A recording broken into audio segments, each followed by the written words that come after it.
நான் உங்கள் டிஎன்ஏ மற்றும் பிரஸ்ன ஜோதிடர் சுப்ரஜா சுரேஷ்குமார் கோவையிலிருந்து.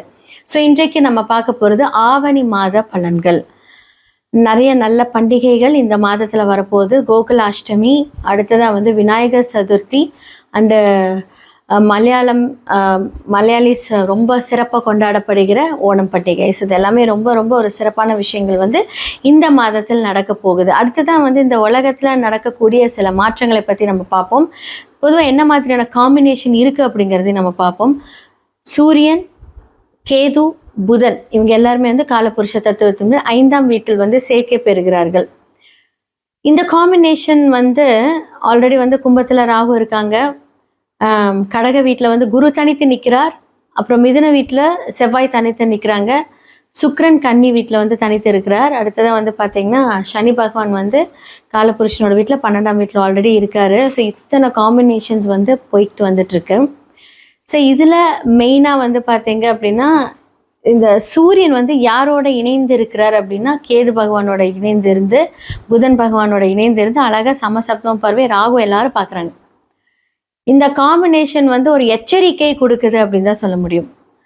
இந்த எச்சரிக்கை எப்படி அப்படின்னா, நிறைய பேர் நிறைய ட்ராவல் பிளான் பண்ணியிருப்பீங்க. இந்த மாதத்தை கொஞ்சம் தவிர்த்திருக்கிறது நல்லது. அடுத்ததாக இன்னுமே பார்த்தீங்க அப்படின்னா காற்று அப்படின்னு சம்மந்தப்பட்ட விஷயங்கள், நிறைய தீ விபத்துக்கள், அடுத்ததாக நிறைய வெடி பிளாஸ்ட், யாருமே யோசிக்க முடியாத ஒரு பிளாஸ்ட்.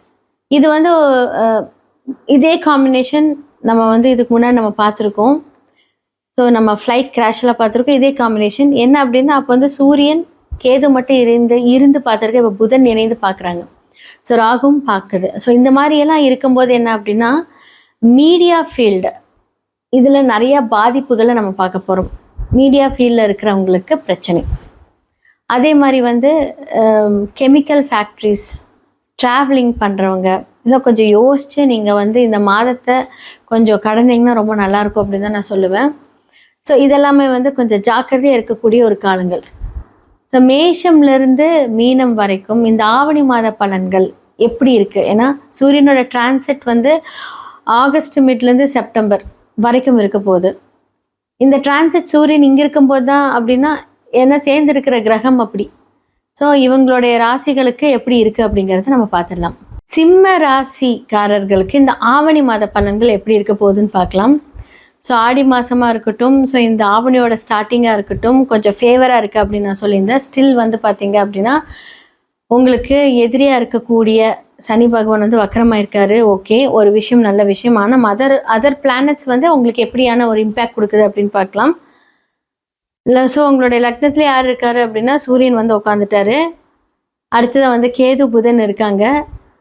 நிறையா குடும்பத்துக்காக, அதே மாதிரி உங்களோட வீட்டில் உங்களுடைய சகோதரர்களுக்காக ஏதாவது ஒரு விஷயங்கள், உங்களோட மாமனாராக இருக்கட்டும், ஏதோ ஒரு புது புது மாற்றங்கள் விஷயங்கள் உங்களோட வாழ்க்கையில் இந்த மாதத்தில் நடக்கும்.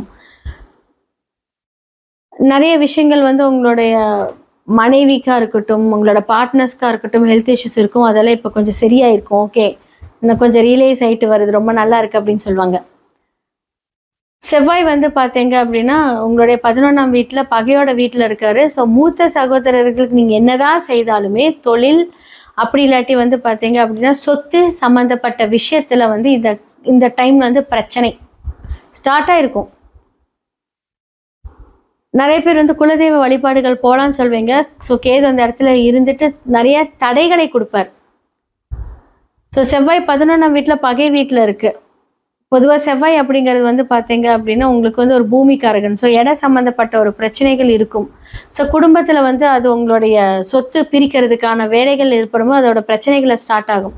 உங்களுடைய ஒர்க் மேனேஜ்மெண்ட் சைடில் உங்களோட ஹையர் அஃபீஷியல்ஸ் மூலியமாக சில பல தடைகள், உங்களோட ப்ரொமோஷன்ஸ்க்கு நீங்கள் போகிறீங்கன்னா அதற்கான தடைகளை இந்த காலகட்டத்தில் சந்திப்பீங்க. பண வரவுகள் வரும், அதெல்லாம் எந்த பிரச்சனையும் கிடையாது. நல்ல சம்பளம், நல்ல ஒர்க்கு, நீங்கள் ஒர்க் பண்ணுறதுக்கு உண்டான எல்லாமே வரும். சமுதாய ரீதியான ஒரு விஷயங்கள் வக்கரமாக இருந்தாலும் அது நல்லா இருக்குது. 8க்குரியவர் 9க்குரியவராக இருக்கட்டும். அந்த ஒரு விஷயத்தில் எந்த ஒரு கவலையும் கிடையாது. ஆனால் வழிகாட்டுதல் அப்படின்னு சொல்லக்கூடிய குரு உங்களுக்கு 12ஆம் இடத்துல, அது சந்திரனோட வீட்டில் மறைந்து இருக்கிறார்.